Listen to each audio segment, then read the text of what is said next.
Assalamualaikum warahmatullahi wabarakatuh. Selamat pagi anak ibu semua. Apa kabar hari ini? Alhamdulillah, tetap semangat. Luar biasa. Allah.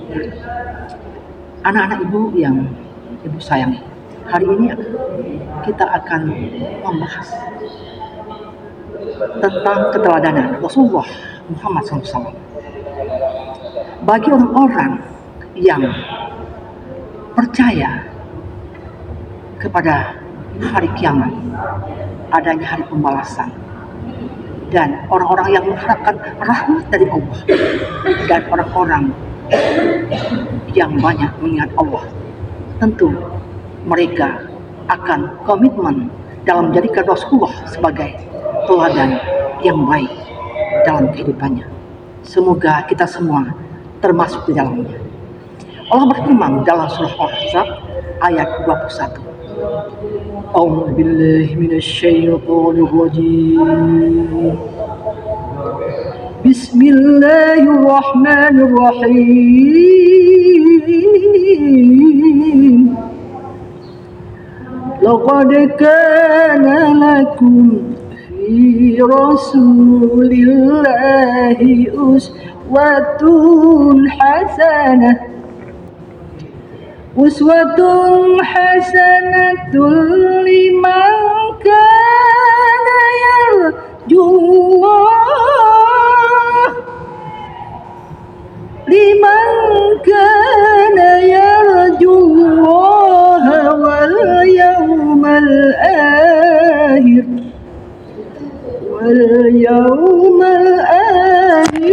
wa zakarallaha katsira. Aku berlindung pada Allah dari godaan syaitan yang terkutuk. Dengan nama Allah yang Maha Pengasih, Maha Penyayang. Sesungguhnya Muhammad itu adalah ikutan yang baik bagimu, bagi orang-orang yang percaya kepada Allah, mengharapkan rahmat Allah, percaya adanya hari kemudian, dan mereka banyak mengingat Allah. Para pendengar, seorang muslim yang baik selalu akan menjadikan Rasulullah SAW sebagai teladan yang baik baginya. Ada hal-hal yang istimewa dalam pribadi Rasulullah sebagai seorang pemimpin. Pertama, Rasulullah itu sangat mencintai orang-orang yang dipimpinnya. Perhatiannya kepada orang-orang yang lemah, orang-orang yang melarat, anak yatim, fakir miskin, janda-janda Rasulullah sangatlah memberi kesejukan bagi mereka yang membutuhkan kasih sayang. Kemudian Rasulullah SAW diceritakan oleh Anas bin Malik yang 10 tahun mendampingi Rasulullah.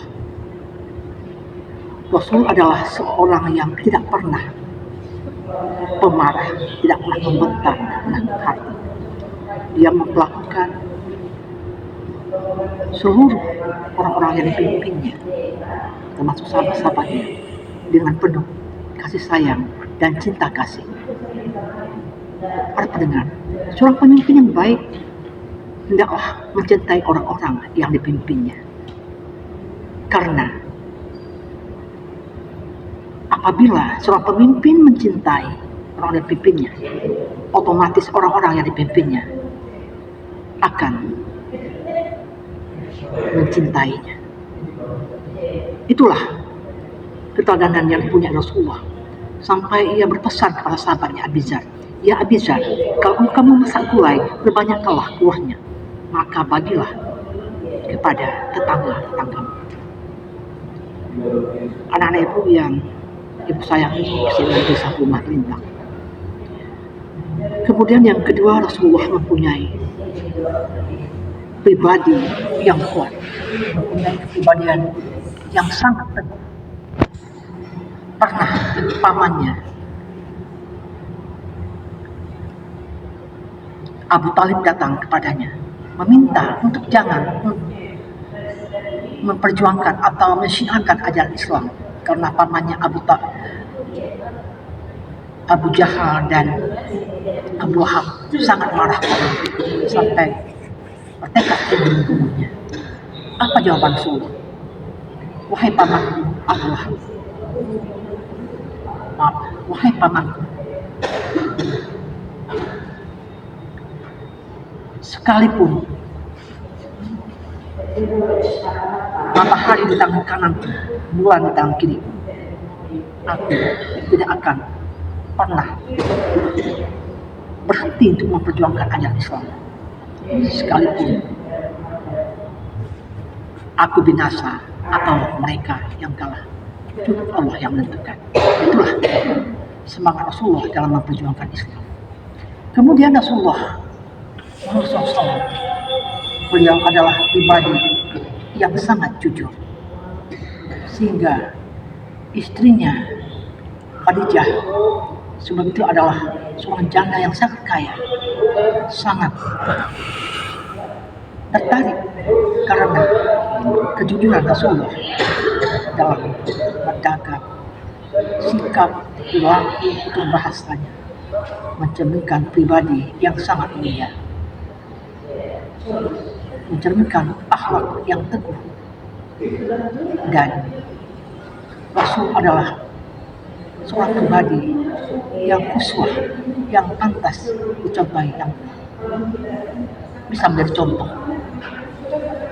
Dan karena kejujurannya lah sampai Khadijah meminta untuk dinikahi oleh Rasulullah SAW. Kemudian yang keempat, Rasulullah adalah pemimpin sepanjang abad.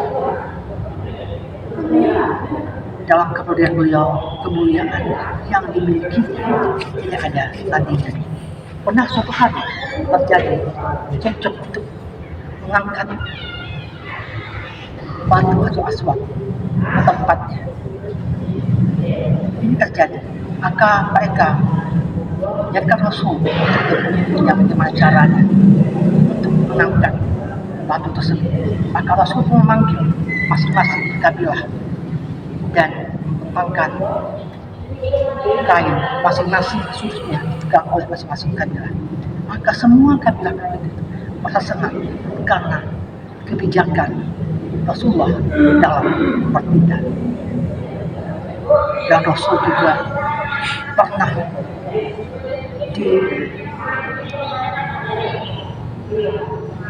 diapakan istilahnya, pernah diancam oleh Panglima Quraisy Yaksuf. Suatu hari mereka bertemu dan Rasul pun menghunuskan pedang ingin membunuh. Maka Yaksuf berkata, tidak ada yang bisa menyelamatkanmu ya Muhammad. Dan Rasulullah menjawab, hanya Allah. Maka pedang itu pun terjatuh dan Yaksuf pun menggigil ketakutan. Maka Yaksuf mengatakan, dan aku mohon diberikan maaf. Kemudian Rasulullah berkata, siapa yang akan menyelamatkan pada saat ini? Tiada engkau ya Muhammad, hanya engkau yang bisa menyelamatkanku. Tiada lain, hanya engkau. Tidak sudah melihat bahwa kepribadian Rasulullah sangatlah indah. Dia tidak membalas kejahatan dengan kejahatan. Maka pada saat itu juga Rasul pun masuk ke dalam Islam. Para pendengar, anak-anakku yang ibu sayangi. Kemudian Rasulullah ini adalah orang yang tidak banyak berbicara. Bicaranya adalah dengan kata-kata yang telah diwahyukan Allah dalam Al-Quran.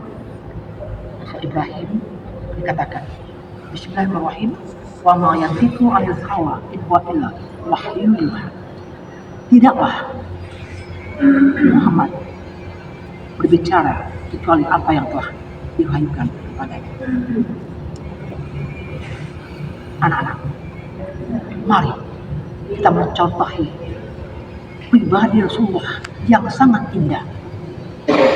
Hubungannya kepada Allah, hubungannya kepada sama manusia sangat menggetarkan jiwa. Dengan berpedoman kepada Al-Quran dan Sunnah, mencontohi Rasulullah sebagai teladan yang baik. Semoga kita dapat selamat, karena Rasulullah sangat mencintai umatnya. Malahan waktu dia mau meninggal, dia berkata, umat. Dan Rasulullah akan memberikan syafaat kepada umat, apakah yang banyak beribadah maupun yang bermaksiat di yaumil hari berbangkit nanti. Semoga kita termasuk orang yang mendapat syafaat Rasulullah jika kita selalu menteladani. Assalamualaikum warahmatullahi wabarakatuh.